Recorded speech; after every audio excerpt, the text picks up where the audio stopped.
Assalamualaikum selamat datang kembali di Guru Gembel Channel. Saudi Arabia sekarang sedang mengadakan sebuah reformasi besar-besaran. Mereka menjadi lebih ke barat-baratan, lebih liberal, lebih terbuka, lebih modern, lebih moderat dalam bahasa mereka, dan lain sebagainya. Banyak kemudian orang yang menuduh bahwa ini semua itu adalah akal-akalan dari Muhammad bin Salman, yang tentu saja tidak demikian, karena Muhammad bin Salman melakukan begini dan begitu pun atas restu dari ayahnya. Intinya bukan hanya beliau saja yang menghendaki reformasi di Saudi Arabia. Cuman di sini muncul juga anggapan bahwa ini adalah tanda kiamat gitu, di mana Saudi Arabia sebagai negara yang sangat-sangat mencirikan Islam secara legalis, secara fundamentalis, itu kemudian sedikit demi sedikit berubah menjadi lebih sekuler, menjadi lebih liberal dan sebagainya. Bahkan kemarin perayaan Natal mereka mempersilahkan untuk tanam pohon Natal gitu. Kemudian tahun baru juga mereka merayakan dan lain sebagainya. Nah, apakah ini adalah sesuatu yang baik atau sesuatu yang buruk? Silahkan tulis di kolom komentar Baraya. Apakah reformasi Arab Saudi mengarah ke arah yang lebih modern itu adalah lebih baik atau lebih buruk? Tetapi bagi saya ini sebenarnya bukan lebih baik atau lebih buruk. Ini masih ada dalam sebuah persimpangan. Persimpangan di mana masa depan Saudi Arabia dan dunia Islam secara keseluruhan akan sangat-sangat dipertaruhkan, menjadi sangat-sangat buruk di masa depan atau sangat-sangat baik di masa depan. Di masa depan, belum sekarang. Bagaimana ceritanya? Kita akan gunakan analisis sejarah untuk mengkomparasikan apa yang terjadi hari ini dengan cerita di masa lampau. Kalau misalkan Barai sudah menyimaknya, Barai akan benar-benar paham bahwa apa yang terjadi sekarang ternyata sudah pernah terjadi di masa lalu. Dan dampaknya benar-benar gambling. Jadi ayo kita mulai.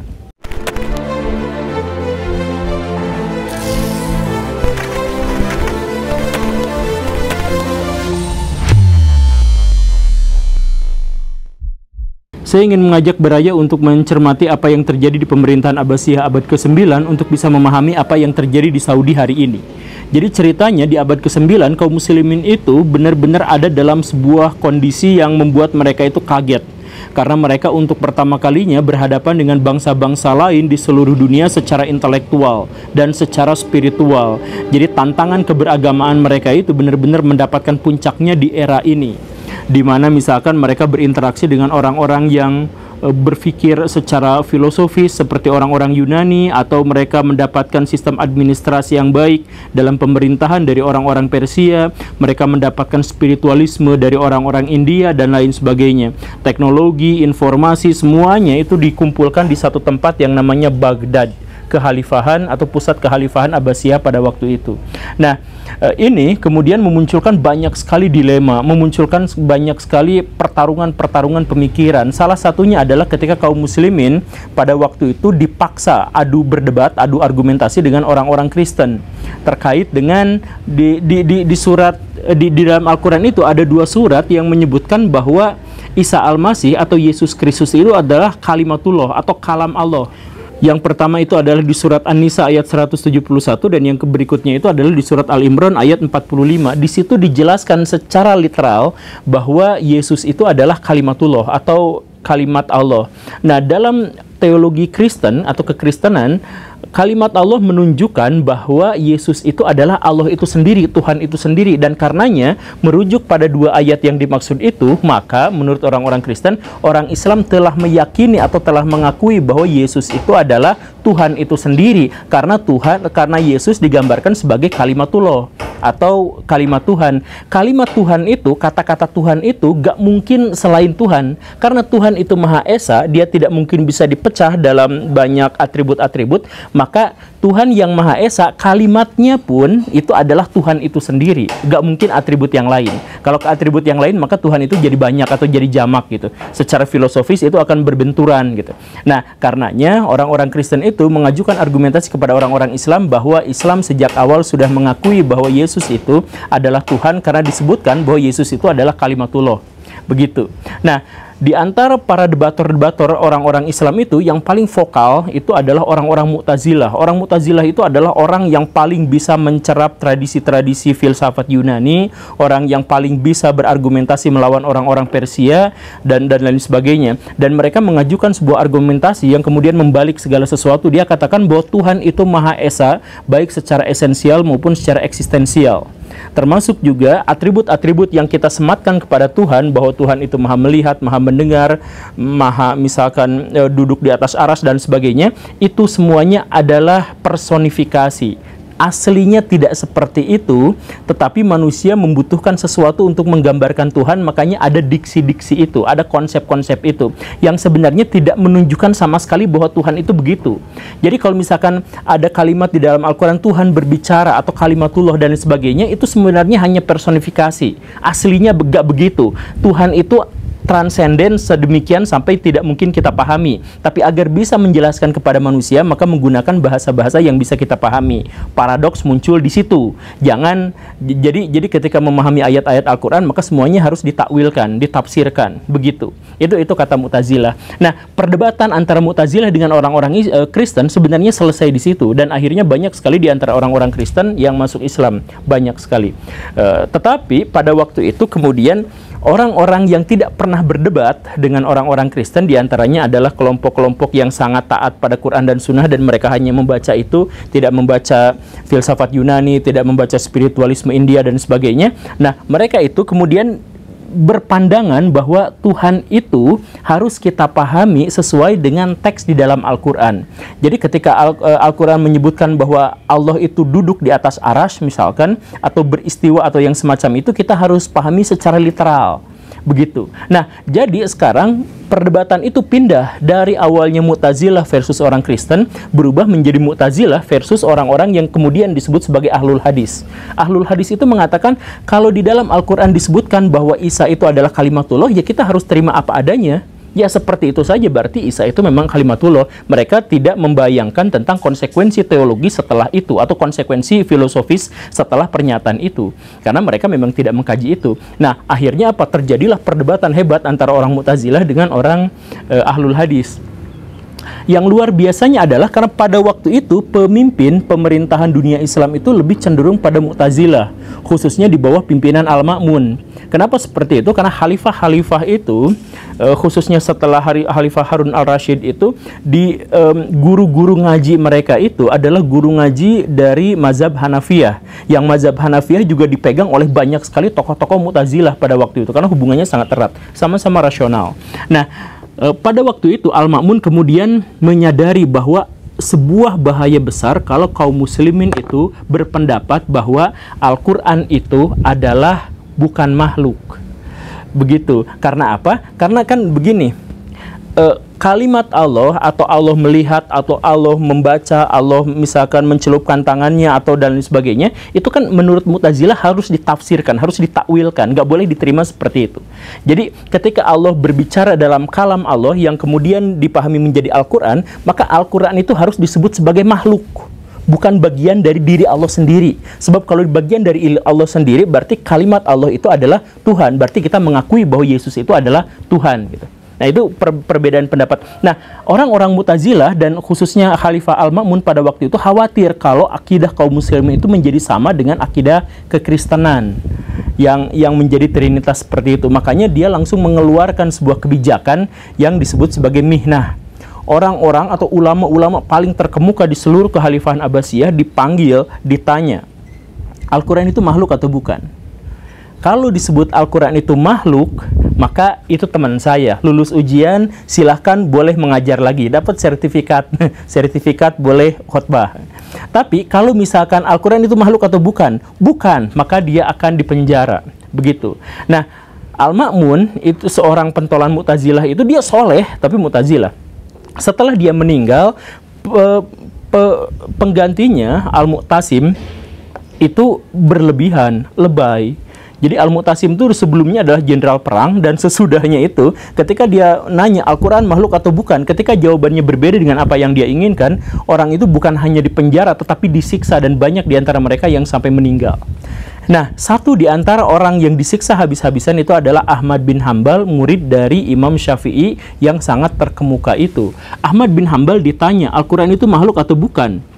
Ahmad bin Hambal mengatakan, Al-Quran itu adalah kalam Allah. Iya, kalam Allah itu makhluk atau bukan? Ahmad bin Hambal tidak menjawab. Karena apa? Karena dia itu adalah salafiyah. Salafiyah yang asli itu nanti bedakan dengan salafiyah yang palsu ya. Salafiyah yang asli itu ketika dia ditanya soal masalah-masalah akidah, mereka diam. Kalau misalkan ada dalilnya di dalam Al-Quran, mereka jawab dengan dalil itu. Kalau tidak ada, mereka diam. Jadi Al-Quran makhluk bukan. Al-Quran itu sesuai penggambaran di dalam Al-Quran itu adalah kalamullah. Kalamullah itu makhluk atau bukan? Dia diam. Itu disiksa, harus menjawab bahwa Al-Quran itu makhluk. Digebukin, diinjek-injek sampai apa? Sampai kencing darah, dia tetap bertahan bahwa tidak mau menjawab.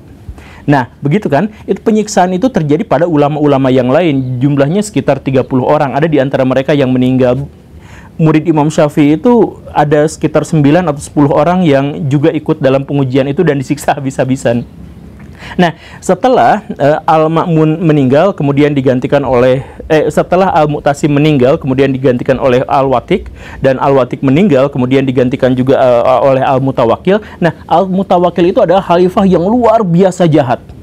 Itu bejat moral, bener-bener gak bener orang itu tuh. Nah, ketika dia gak bener dan banyak sekali orang-orang yang ingin memberontak padanya karena bejat banget moralnya, nah dia kemudian berbalik secara politis, dia langsung mendukung Ahmad bin Hambal, mendukung kalangan tradisionalis seperti itu untuk mendapatkan dukungan. Dan sejak saat itu orang-orang Mu'tazilah ditangkap, dipenjara atau diusir dan dibotakin, dihinakan pokoknya habis-habisan.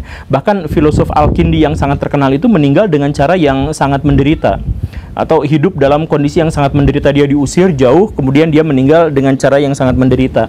Nah, pokoknya Mu'tazilah itu semuanya dianiaya aja. Sebaliknya, jadi awalnya dia yang dinaikin, kalangan yang lebih literal diinjek-injek. Nah, pas pergantian kepemimpinan itu diganti, ditukar semuanya gitu.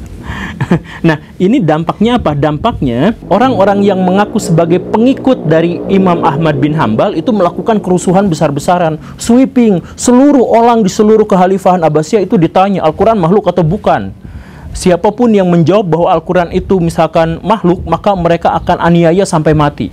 Bahkan Imam Bukhari itu dianiaya dan kemudian diusir dari kampung halamannya ketika Imam Bukhari mengatakan bahwa teks ini di kertasnya itu makhluk, sedangkan apa yang ada dalam situ itu urusan Tuhan. Kan Imam Bukhari mengatakan seperti itu. Jadi pas ditanya Al-Quran makhluk atau bukan, nah, mushafnya itu makhluk, kertas itu makhluk, bisa dibakar, bisa kita apa-apain, itu makhluk biasa.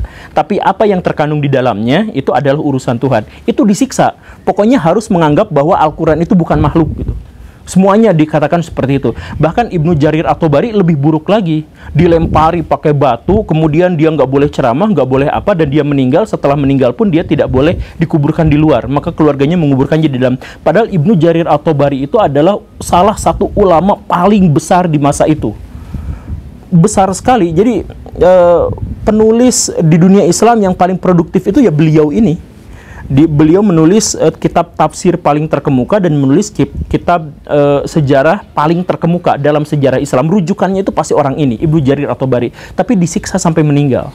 Oleh siapa? Oleh kelompok yang mengaku dirinya Hanabilah, yang mencoba untuk menghilangkan orang-orang liberal, mencoba menghilangkan orang-orang Mu'tazilah dan sebagainya. Jadi orang Syiah dibantai, orang Mu'tazilah dibantai, Imam Bukhari kemudian diusir juga, Ibnu Jarir At-Tabari dituduh Syiah kemudian dibantai juga, dan lain sebagainya. Nah, inilah yang kemudian dianggap sebagai salafi yang palsu. Jadi ada salafi yang asli, salafi yang palsu. Nah, gimana cara membedakannya? Gini Baraya, kalau salafi yang ini sampai sekarang masih ada ya, salafi asli, salafi palsu gitu. Kalau salafi yang asli itu, kalau misalkan ditanya masalah-masalah akidah, mereka diam. Tidak mau memperbincangkannya, tidak mau memperdebatkannya, mereka diam saja. Serahkan urusan semuanya pada Tuhan. Jadi kalau misalkan ditanya, Allah istiwa di atas aras, Allah itu ada di langit atau ada di mana-mana, mereka diam. Pertanyaan itu bid'ah, menjawabnya juga lebih bid'ah. Udah selesai di situ. Nah, kalau salafi yang palsu itu mereka menjawab Al-Quran, Tuhan itu misalkan ada di aras, ini dalil-dalilnya, terus yang lain dibantah gitu. Itu mereka itu memperbincangkan dan memperdebatkan masalah-masalah mutasyabihat. Itu yang membedakannya. Nah, Ahmad bin Hambal ketika ditanya Al-Quran makhluk atau bukan? Kalamullah itu makhluk atau bukan? Diam. Nah, itu salafi asli. Salafi palsu, Al-Quran itu makhluk atau bukan? Oh, bukan. Nah, jadi apa? Ya nggak tahu, pokoknya mau bukan. Nah, gitu. Itu yang membedakan salafiyah asli dan salafiyah palsu. Tapi intinya orang-orang Hanabilah itu atau Salafiyah yang palsu itu kemudian merongrong kekhalifahan, mereka bentrok dengan mazhab-mazhab yang lain, mereka ribut dengan kelompok-kelompok Islam yang lain dan lain sebagainya. Rusuh terus Baghdad itu sampai akhirnya Baghdad itu pecah menjadi kepingan-kepingan yang sangat kecil, dan kemudian di era beberapa abad kemudian Salahuddin Al-Ayyubi itu kemudian memprakarsai rapat akbar di dunia Islam bahwa mazhab itu hanya boleh 4, tidak boleh ada yang lain. Karena apa? Karena itu berarti pertentangan yang semakin lama semakin banyak. Penutupan pintu ijtihad itu dilakukan di masa Salahuddin Al-Ayyubi. Begitu. Nah, artinya apa? Dunia Islam itu hancur, runtuh gara-gara apa? Gara-gara ada seorang pemimpin dari Mu'tazilah yang memaksakan supaya masyarakat jadi modern semua secara revolusioner. Jadi ketika dia gagal, akhirnya apa? Akhirnya orang-orang Islam itu berduyun-duyun, berbondong-bondong untuk masuk ke dalam dunia tradisionalis, masuk ke dunia yang sama sekali tidak rasional. Jadi peradaban Islam yang maju itu sedikit demi sedikit lengser. Ketika Mongol datang menyerang, mereka sudah hancur, tidak berdaya apa-apa. Baghdad pada waktu itu bahkan sudah tidak dilindungi oleh pasukan yang sangat kuat, cuman 10.000 orang. Karena apa? Karena umat muslim pecah satu sama lain, gontok-gontokan, ribut-ributan dan lain sebagainya. Begitu. Nah, apa hubungannya dengan fenomena Saudi Arabia yang sekarang? Nah, hubungannya itu yang tadi itu, sekarang di Saudi Arabia itu ada seorang pemimpin yang memaksakan untuk memodernisasi. Natal diadain, Valentinan diadain, pokoknya mah yang semua kebarat-baratan diadain. Di sisi lain, ulama-ulama yang konservatif atau ulama-ulama yang biasanya memang sudah memiliki peran yang signifikan di Saudi Arabia itu malah ditangkap, dihukum. Bahkan dihukumnya kita tidak pernah tahu karena itu tidak pernah terbuka. Nah, kalau misalkan bentuk reformasi seperti ini gagal, ternyata ya, kan saya bilang ini persimpangan. Kalau berhasil, maka Arab benar-benar akan menjadi modern dan memimpin masyarakat Islam menjadi lebih modern, lebih sekuler, lebih westernisasi gitu dan sebagainya. Tapi kalau gagal, maka masyarakat muslim akan menjadi sepenuhnya seperti Taliban, bahkan lebih buruk atau lebih tertutup daripada Saudi sebelumnya. Inilah yang saya maksud. Kenapa bisa seperti itu? Karena fenomena sejarah itu berulang. Peristiwa sejarah itu nggak pernah berulang, tapi fenomenanya selalu berulang. Nah, ini fenomenanya mirip dengan apa yang terjadi di Baghdad di pemerintahan Abbasiyah pada abad ke-9. Kita tidak tahu apa yang terjadi nanti, tapi silahkan Baraya mungkin yang akan mengalami sendiri. Terima kasih karena sudah menyimak. Saya Guru Gembul. Assalamualaikum warahmatullahi wabarakatuh.